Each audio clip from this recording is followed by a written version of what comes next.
Yeah. I won't compliment you this time. Why not? Whatever. We ain't friends. It's cool.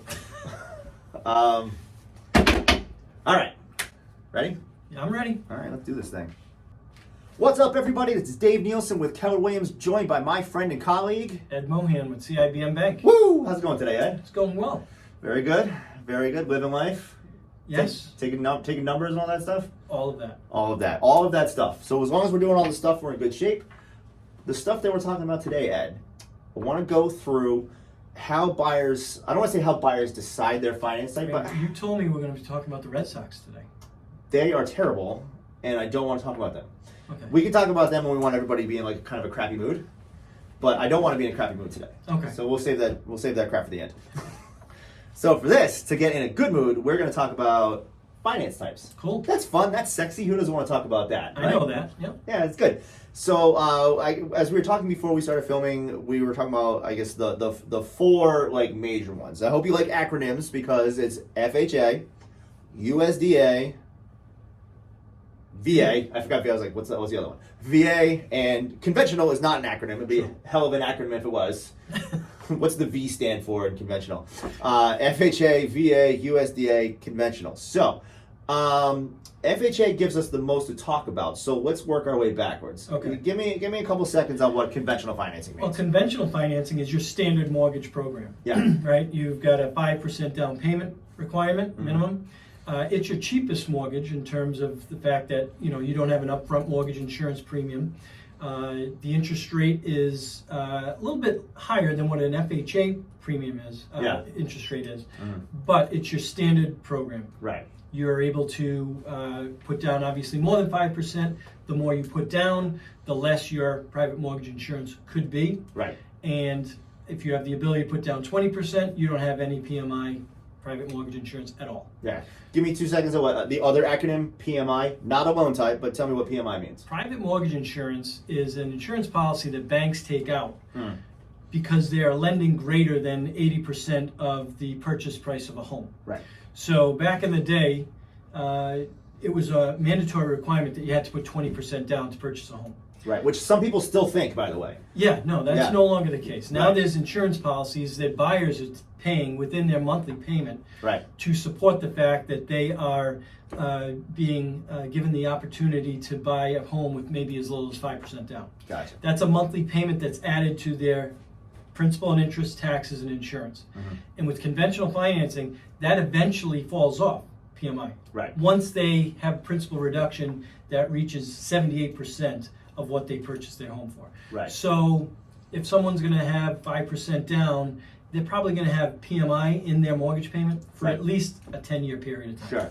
And that's because it takes a while to pay down the mortgage amount and build the equity so that the number you said was 78, so that I can have that percentage of loan to value, and then I don't have to pay that insurance policy. Correct. Right. Perfect.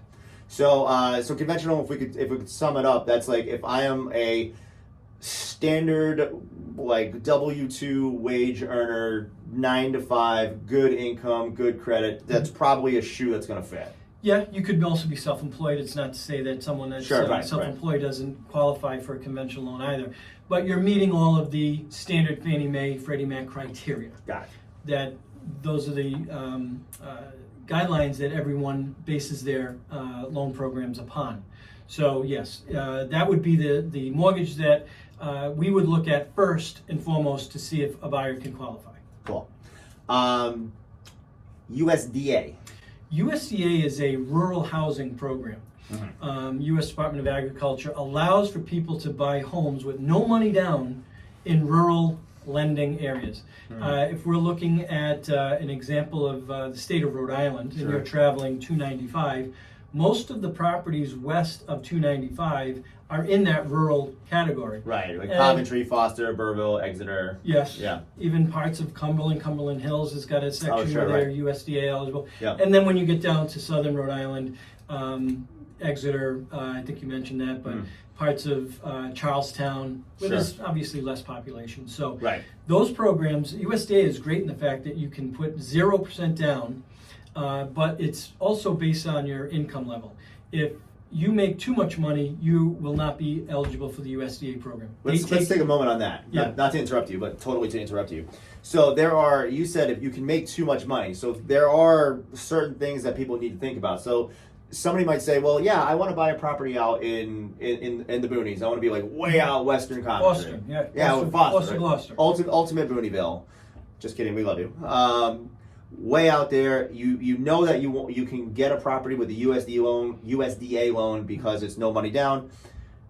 What people maybe out there don't know that we're educating them on is that you have an income limit. Like, oh yeah, that's great, but you make $180,000. I don't know what the number is, but like you make a lot of money. Far less than that. Yeah, you make a lot of money, so you don't actually qualify for this. Correct. Right. They base it off of the average median income for a certain area. Yeah. So it's also dependent upon household, right? Mm-hmm. If it's a husband and a wife, that average median income might be $60,000 or $70,000 per year. Sure. Which is tough for a lot of people because income standards are up higher now. Yes. And a couple is likely to be making more than that. Right. If it's a house of 4 occupants, husband and wife and 2 kids, that number might exceed $80,000. We'd have to take a look at each individual area and what the average median income would be.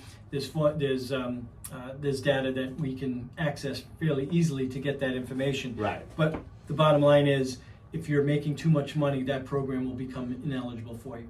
So this program might work for me if I'm somebody who wants to live in a rural area. I don't have a ton of income, and I don't have a lot of money to put down. USDA is something that I should consider. Yes. Perfect. How about VA, speaking of no money down loans? Great loans for our veterans. They deserve it. And VA allows the opportunity to also purchase a home with 0% financing. Love it. The real caveat to a VA loan is these veterans do not have to pay mortgage insurance. Even though they're putting no money down, the VA loan opportunity allows them to pay no mortgage insurance. It keeps that monthly payment very, very low and allows them to qualify at an easier capability. Right. And that PMI, I mean, you could be talking about several $100s a month. Yeah, especially if they're financing $300,000, where Right. a normal FHA payment might allow for like $120 or $175 per month in PMI. That goes away, which allows them to qualify for a higher purchase price if that is not part of their debt ratio. Right. It's the difference between I want to spend $300,000 on a home or $325,000 on a home. And like as you're looking for properties, Right. you see those tier differentials. Sure. And this could be like, hey, I have to put up with a lot fewer defects in the property because I don't have to pay PMI. Correct. Like it's a fantastic product. And I know we have done a couple of these. Yeah. And just like an honor to serve people who have earned the right to have that. There's no doubt about it. And they have to obtain a certificate of eligibility, which is considered a DD 214 form, and it tells us what they're eligible for and whether or not they're exempt from the funding fee that VA requires on their purchase program. So that's allowed to be financed, but if they were discharged due to disability, they can be exempt from that fee, which is over 2% of their purchase price. So, summarizing what we're hearing, so there's a lot of like ins and outs to that loan, but the big thing I need really. Right, yeah, right, seriously, yeah. A lot of ins and outs. If I have served in the military and I should there's not even like another caveat to that. Just I've served in the military. I should explore this. Yes. And then the conversation that you guys should all have with your mortgage lenders, like this guy, is this is my situation. What might or might not work for me as it pertains to this loan? Because like I assume there are situations. We don't need to go too deep into it. Mm-hmm. I assume there are situations where a veteran who can get a VA loan maybe has a better option to them, and that's something that I'm not going to decide as the realtor, but you can decide with them as the lender. Yeah, we like to lay out all the options for the buyers. Sure. Whether they what do they qualify for? Right. Let's look at the options. Let's look at the payments. If they've got money to put down, then maybe VA is not the right choice for them. Conventional, maybe. Sure. But VA allows for flexibility in terms of credit, where a conventional loan is probably going to punish them if they have a low credit score in terms of what their interest rate would be. So there's ins and outs and different caveats to every loan that we really need to lay it all on the table and present those options to the buyers and let them, make an educated decision on what's best for them. That's right. Now, you've referenced FHA a couple of times. Now, FHA is something that I think a lot of people out there have probably heard of. A lot of people think that it's a first-time home buyer loan, which, guys, I don't know who needs this explained. FHA is not an acronym for first-time homebuyer loan. It is a program that is popular with first-time buyers because it allows for a low down payment, among some other things that I'm going to let you riff on. But tell us a little bit more about what FHA financing is. And who might FHA is a government subsidized loan, so they are backing the loans that these lenders are allowed to provide to buyers that may not meet the conventional standards of lending. They can have a lesser down payment compared to conventional. So instead of a 5% minimum down payment, they can put down as little as 3.5%. Let's talk on that for a second too. So your average home price in the area right now is about $350,000. So if you're a conventional buyer with a minimum down payment of 5%, what is that, like 18,000? I think. Well, 5 times 3 is 15, and 5 times 5 is 225. So 17.5 sounds right. 17,500. So if you're doing 3.5%, that's going to be in the neighborhood. You want me to do that math? No, I'm not doing that. Somebody smarter than us can do that. But 3.5 of 350 is going to be about what is that, like 11 or 12? Yeah, it's probably going to be, somewhere in there. We can do the math backwards. 1.5% of 350,000 is 3,517. So about $552, $5,300 difference. So you can tell who's the numbers guy and who's not the numbers guy. But either way, so like that's a difference in your down payment. It's like 1.5% doesn't sound like a lot until you break it down like that, and you're like, oh, that's like $6,000 to $8,000 that I have to come up with up front for that additional 1.5%. All right, so continue. FHA also allows for a little bit more flexibility in the debt ratio. Okay. Where a conventional loan will probably cap you at a 50% back-end debt ratio. FHA will allow you to go up to as much as about 57%, just under 56.99 is the maximum I've seen, which is a pretty significant increase to the conventional lending standards. You have to have some supporting factors to be able to get that exception, long-term on the job. Probably more money in the bank post-closing. They want to see that there's either a retirement account, some sort of post-closing assets or reserves. It also allows for a lesser credit score, where, that's one of the things that we could probably do another podcast completely on, but credit scoring, they'll probably allow you to go on down to about a 580 credit score, where conventional, you're going to get severely punished with the interest rate on a lesser credit score, and you're probably not going to be able to get much along the lines of an approval under 640. It's tough to get those approvals. 60 points. Yeah. So quite a bit. So let's just take a moment on debt ratio. Now we're not going to dive so deep and like, hey, here's everything you need to know about debt ratios. But as much as I started this topic by saying, hey, this is not just a product for first-time homebuyers, however, it is popular with first-time homebuyers. One of those reasons is that first-time buyers, you're figuring what's the average age somebody buys their first house, between 28 and 33, right? Yeah. A lot of those people have a lot of debt. I did. Student loans. Student loans. It's killing a lot of people that want to purchase a home because it's, right now it's been deferred for the last couple of years. Sure. But that deferment's going to end. Yep. And people are going to be stuck making those student loan payments that can be significant, $400 or $500 a month if they're financing, $7,500, $100,000 worth of tuition debt. Right. And so like you have that $400 or $500 a month payment that has to go out. That's the difference between you owning a house and not owning a house. Owning property is, I say this all the time, that real estate ownership is the most reliable and most accessible means of building wealth to an entire generation of people. The fact that so many people who are, I want to say my age, I'm not really that age anymore, I'm 40. But like that age group, so many of them have that student debt, and it doesn't just stop them from owning a house, it stops them from beginning the journey down the avenue of generational wealth. It's such an impediment. Now I'm not going to sit here and say, hey, don't go to college, because that's not the message I'm preaching. But this says, hey, just because I have a ton of debt and I don't have a great credit score, it doesn't mean that I can't buy a house. So FHA might be a fantastic product for that buyer. Sure. Yeah, FHA allows for a deferred student loan right now, where one is not in repayment.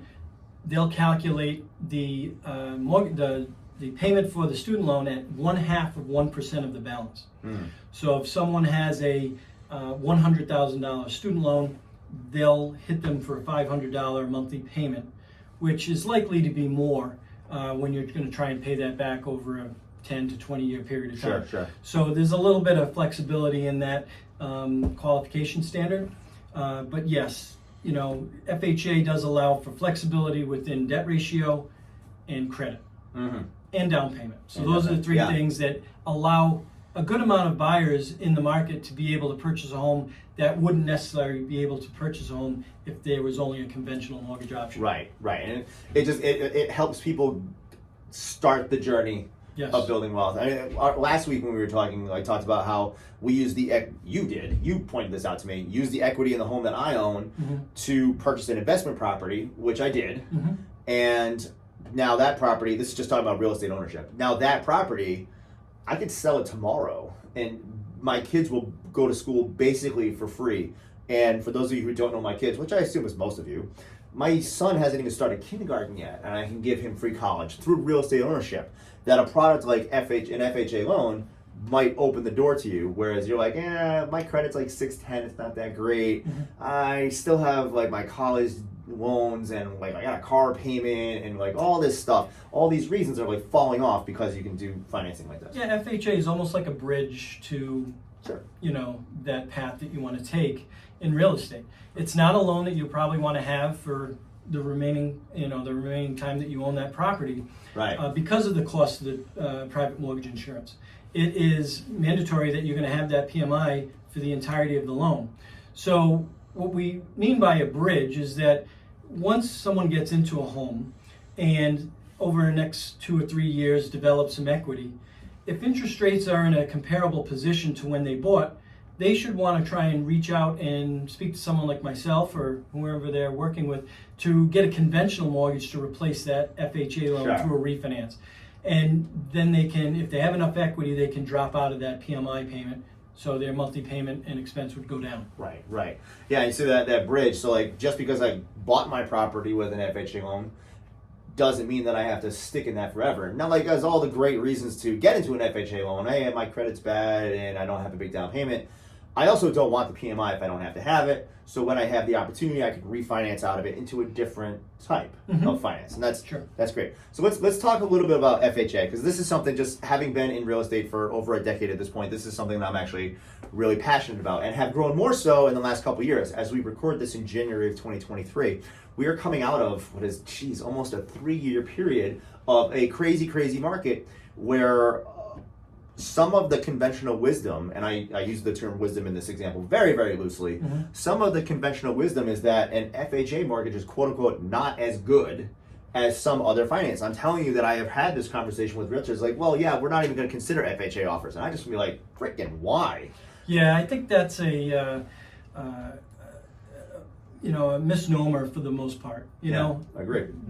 I think realtors or listing agents have been so brainwashed. And that sounds harsh, right? I think it's right. But it sounds harsh, but it almost has been, over the last couple of years, such a stigma that if a buyer is presenting an FHA pre-approval, that they're unlikely to get that home. And that's probably been a factual situation. I mean, perception became reality for a bit. Right. Yeah. And really, an FHA loan is a solid mortgage program for a buyer to entertain. It comes with a property condition requirement. And that's really the only downfall that the program has. And I think this is where people get hung up. Yeah. So there are FHA guidelines require property to be in good to manageable condition. And they don't want to see peeling paint, exterior, interior. They don't want to see loose wiring. They don't want to see a broken stair going into your property or a missing handrail. Yeah. But it's not a death sentence for a buyer to have an FHA loan. It should be, if a property is in decent condition, there's usually never a problem, Dave. Right. Yeah. But if there's some minor work that needs to be done to the property, if it's major, then I can understand that FHA is not a viable option for a seller to consider. But if a property's in good to average condition, it should be considered viable. Right. And we talked about, before we started filming, one of the things we talked about is things to kind of keep your eye on. Now, you hit some of those. You were talking about, in the realtor side of this, we often talk about chipping paint and handrails. Yeah. I called an agent once. I was trying to set up a showing, and it said right in, you can't do this. It said right in the description, will not accept FHA. Now, there are reasons that a property might not get past an FHA appraisal. That's a thing. I'm not trying to say it's not. But this agent said that they won't entertain offers. And I had an FHA buyer who was interested. Mm-hmm. So I called that agent. I said, "What's the reasoning?" And this agent said that there was chipping paint on the exterior of the property, which, as you said, is an issue in terms of what an FHA appraiser will point out, which we're going to talk about in a minute.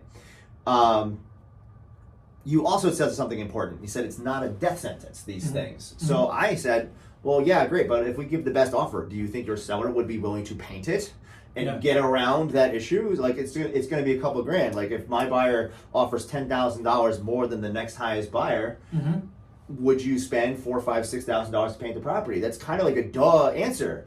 But I have found, and I say this semi-sarcastically all the time, that you have 6,000 licensed real estate agents in Rhode Island, and like 400 or 500 of them have half a clue how to do the job.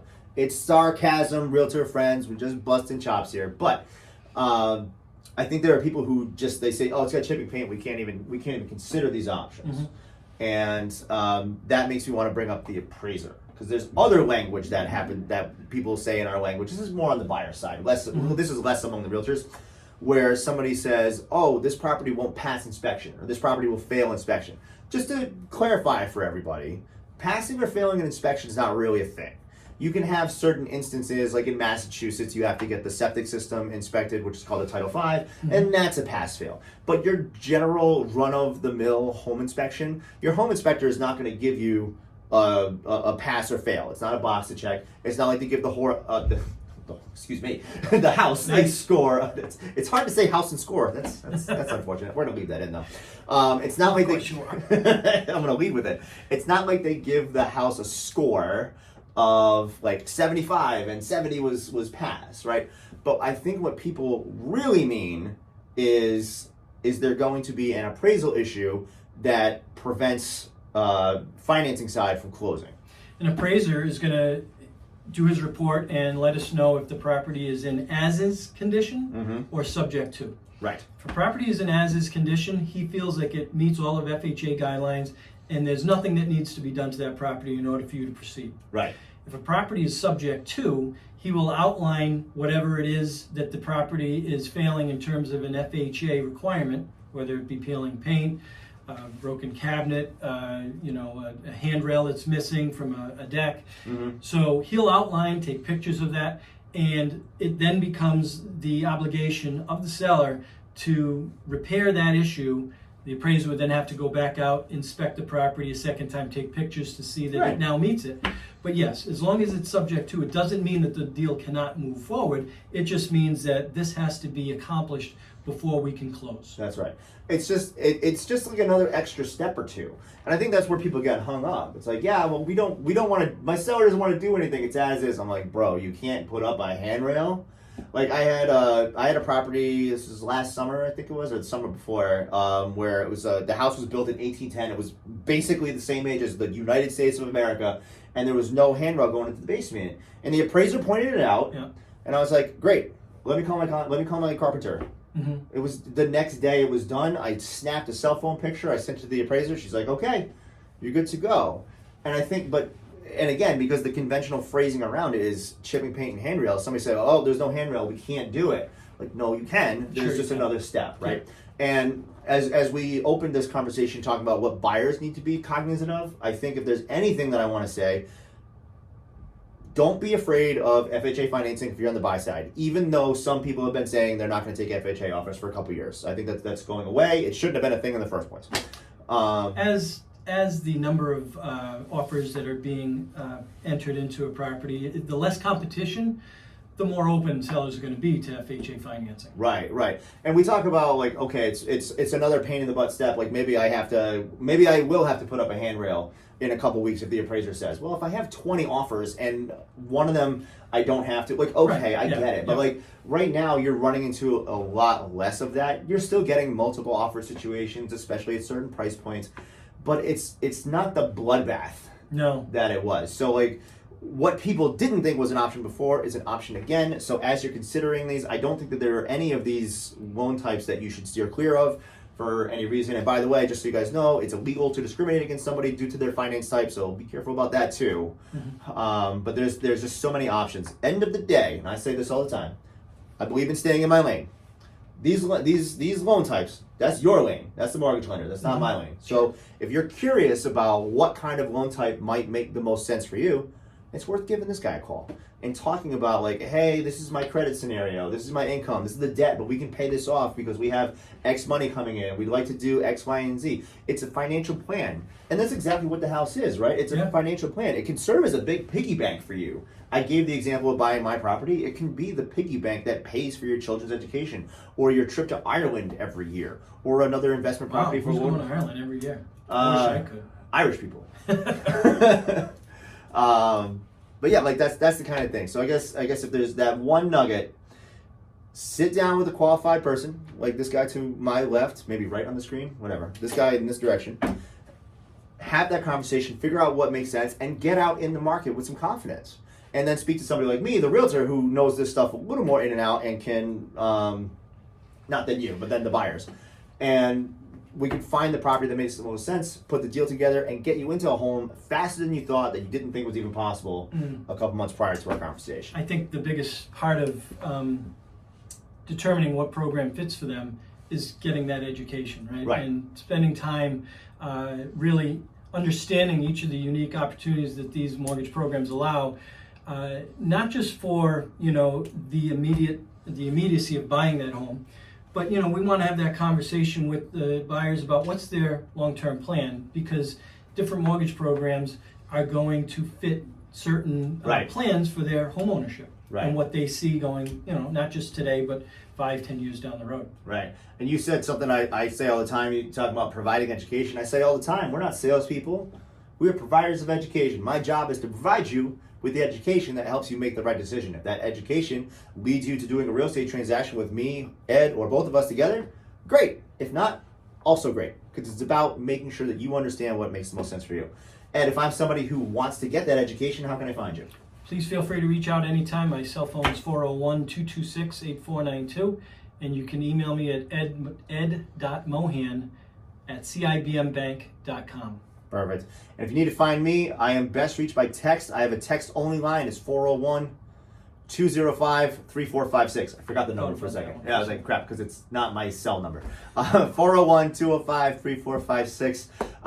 Guys, we're going to be doing these every week. If you are interested in learning more, throw a suggestion in the comments, or hit up Ed with a phone call or a text. Hit me with a text. Let's talk about it, because the education that we're providing, we're going to make sure it's useful to you. What better way to get that topic than directly from you? So we hope you have a banging week. Be good. Me? Yeah, you should have one too. See you soon. There you go.